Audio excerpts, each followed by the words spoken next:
Esto de los abrazos, que tanto nos falta, decía, en esta época de aislamiento, ¿qué efecto nos está produciendo? Sí, Vivi. Bueno, la pandemia, como ya sabemos, nos ha privado de muchas cosas, pero bueno, también ha puesto en cuarentena el contacto físico y muchas personas hemos tenido que dejar de abrazarnos, ¿no? Al menos con las personas que no estamos conviviendo. Claro.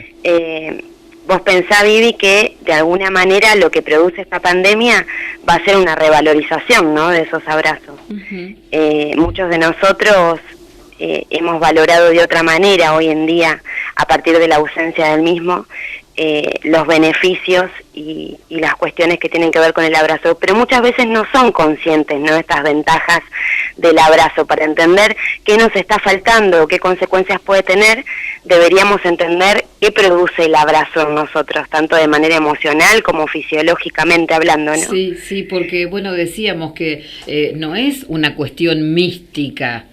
Hay una cuestión, como bien decís, ¿no?, de rigor científico, lo que produce en el organismo ese contacto físico con el otro.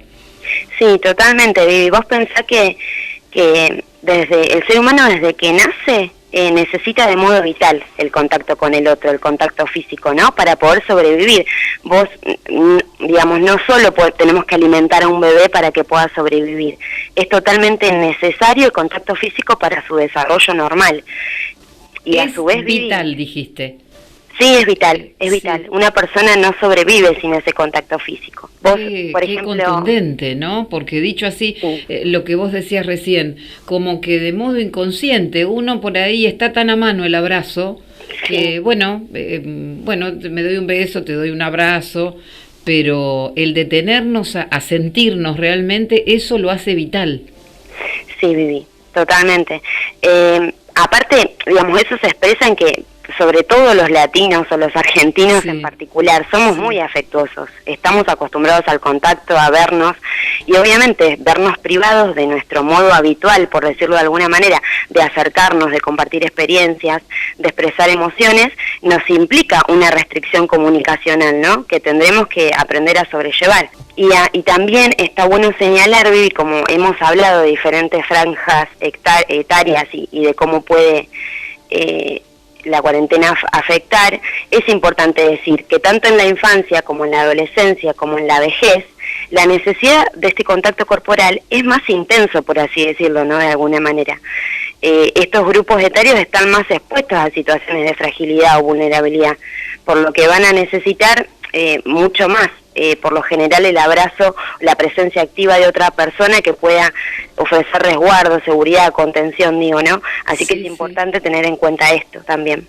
Y qué paradoja, ¿no?, y qué contradicción interna, porque, bueno, la otra vez yo lo comentaba, Renata, que habían subido a las redes un muchacho que no vive con su madre, que le estaba llevando, haciéndole los mandados, que le dejaba la bolsa en la puerta, entonces la madre abría la puerta, agarraba la bolsa, y un día dice que la mamá, que vive sola, le dijo: hijo, yo necesito tu abrazo. Y bueno, se pusieron, los dos por supuesto embarbijados, se pusieron un montón de alcohol y se quedaron un rato abrazados llorando. Sí. Y bueno, seguramente eso la salvó de mucho a la mamá y también al hijo, ¿no? Sí, como hemos estado hablando en otras oportunidades, digo, hoy los adultos mayores no solo están aislados, sino muchas veces desconectados. Entonces es más compleja la cuestión de cómo reemplazar el contacto físico. Sí, sí. Porque digo, en otro tipo de franjas en donde hay una utilización de la tecnología, uno puede, ¿no?, aprender a tocarse con las palabras, por decirlo entre comillas, sí, de alguna manera, sí, porque sabemos, Vivi, la entonación de las palabras, el contexto, digamos, situacional donde se expresa, son factores que van a contribuir a que las palabras nos lleguen de modo singular, ¿no?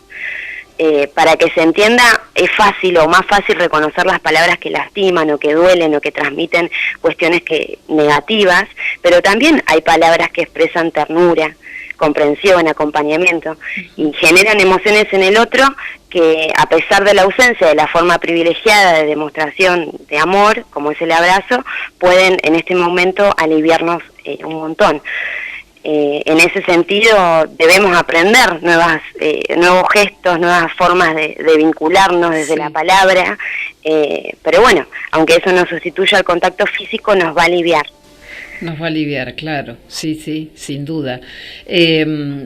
Bueno, vos hablás de aprender y de revincularnos, ¿no?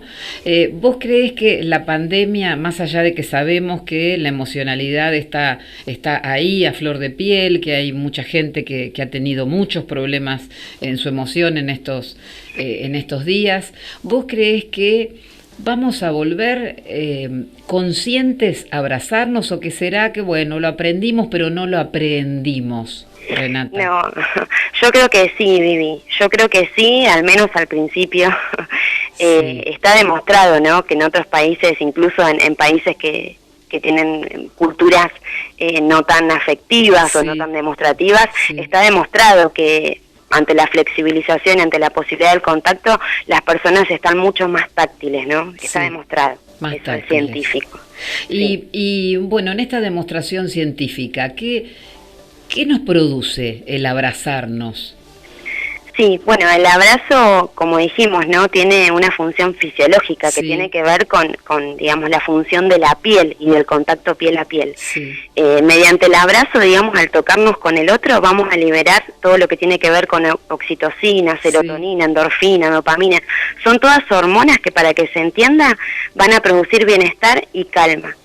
A partir de eso, por ejemplo, las personas pueden relajar los músculos, disminuir la presión, aliviar el dolor, fortalece el sistema inmunológico, genera confianza, reduce lo que tiene que ver con la soledad, los enojos, va a fomentar la empatía, mejora la autoestima, nos da estabilidad emocional, eleva el estado de ánimo. Son infinitas las cuestiones a nivel fisiológico, y a nivel subjetivo, es la forma de sentirnos seguros, ¿no? Sentirnos queridos, deseados, resguardados. Por eso te decía, Vivi, que debemos ser más expresivos con los gestos, por ejemplo. Debemos aprender a utilizar nuevas palabras para expresar sentimientos, ¿no? Claro, a reemplazar el abrazo con estas palabras mientras no se pueda el contacto físico.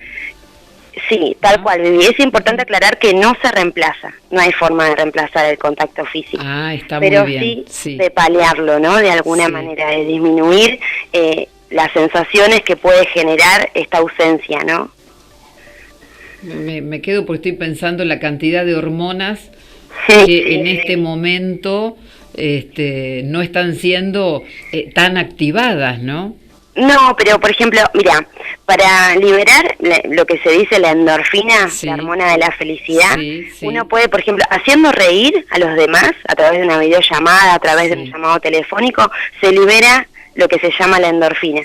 También cantar, viste que en muchos países naturalmente se dio que salgan a los balcones a cantar. Eso probablemente no ha sido para nada consciente, pero el cantar es una forma de liberar endorfinas. Por ejemplo, en Italia, quien empezó a salir a los balcones, no es casual, fue un psicólogo. Probablemente tenía esta información el psicólogo. Invitó a cantar desde su balcón a todos sus vecinos, y bueno, ahí empezó toda esta gran movida hermosa, ¿no? Pero bueno, Vivi, sobre todo hacer actividades que nos den placer, incluso si eso implica, no sé, comer chocolate, hacer la comida que nos gusta. Son todas cuestiones que van a ayudar a la liberación de hormonas que tienen que ver con la felicidad y que van a disminuir el estrés. Siempre buscamos lo mismo, ¿no? La ansiedad, el estrés. Con todos estos beneficios. Bueno, también se sabe, no es que se dice porque se sabe, que esto que vos decís, que hacer referencia a la sonrisa, a reírnos, que aún voluntariamente levantando las comisuras de nuestros labios, ya empezás a liberar esas hormonas que te dan como un placer, como un bienestar, porque bueno, el cerebro cree que vos estás feliz. Tal cual, ¿no? Tal cual, el cerebro recibe esa señal, ¿no? Cuando uno mueve esa parte del cuerpo, y de esa manera ya activa, digamos, su mecanismo de recompensa. Mecanismo de recompensa, claro. Qué genialidad el cerebro humano y, bueno, el alma, ¿no? ¿Los psicólogos hablan del alma? No, Vivi, hablamos de lo... Sí, en realidad se habla del alma, pero digamos el alma está más asociado, digamos, a lo que es una cuestión religiosa, nosotros hablamos de psiquis, de esencia. Y de emociones. De emociones, claro.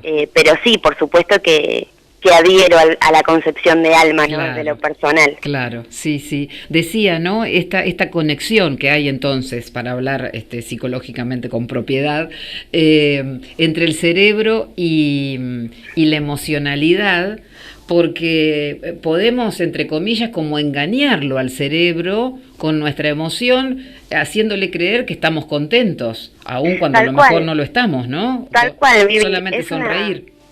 Claro, ¿no? es como una articulación entre lo subjetivo, sí, ¿no? y lo objetivo del cerebro con sus hormonas, con sus neurotransmisores, porque, sí. digamos, por ejemplo, para que se entienda, cuando una persona atraviesa un episodio de pánico, un episodio de ansiedad, la primera recomendación es la respiración. Sí. ¿Y por qué se recomienda esa respiración? Porque a través de la respiración profunda el cerebro entiende que no te está pasando nada. ¿Se entiende? Qué genial, es maravilloso, porque es un mecanismo de defensa, pero súper potente. Claro, porque cuando tenemos un episodio de ansiedad, ya te digo, el cerebro cree que nosotros estamos ante una situación de emergencia, de que tenemos que huir, que nos preparamos para luchar. Claro. Pero cuando uno respira, le enseña que no está atravesando ninguna situación de peligro.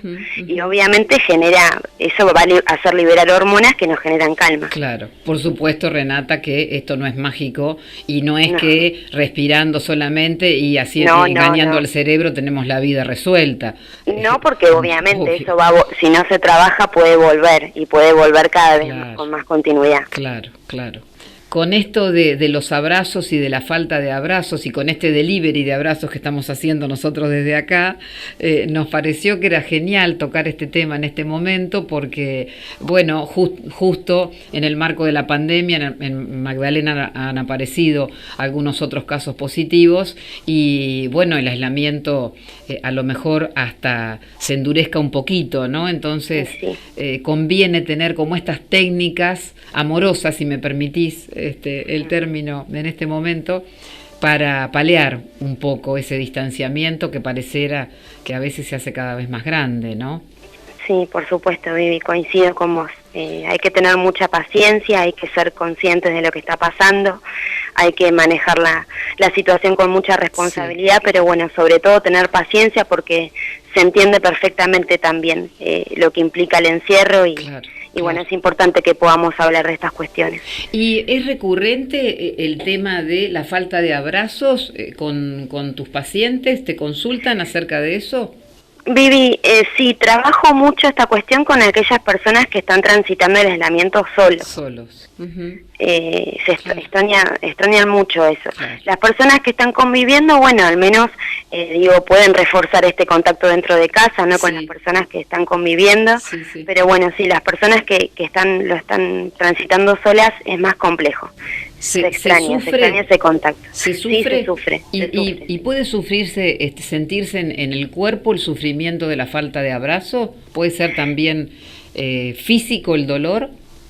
Sí, Vivi, como te decía, la falta del contacto físico puede hacer que estas hormonas no terminen de liberarse, y aparece la hormona del estrés, de la angustia, ¿no? La angustia es un dolor, la angustia parece que no, pero la angustia duele en el pecho, y se siente en el cuerpo. Claro. Así que sí, no creemos, o por ahora no está resuelto cuáles van a ser las consecuencias, por lo menos en personas que no tienen patologías graves, ¿no? Ajá. Qué interesante esto que estás diciendo, claro, sí. Sí, todavía no hay, digamos, un registro, no hay un precedente similar como para ver estas cuestiones, pero sí es importante, bueno, tener en cuenta que por ejemplo en patologías más graves como lo puede ser un autismo, bueno, ahí sí puede traer, el aislamiento puede traer consecuencias. Claro.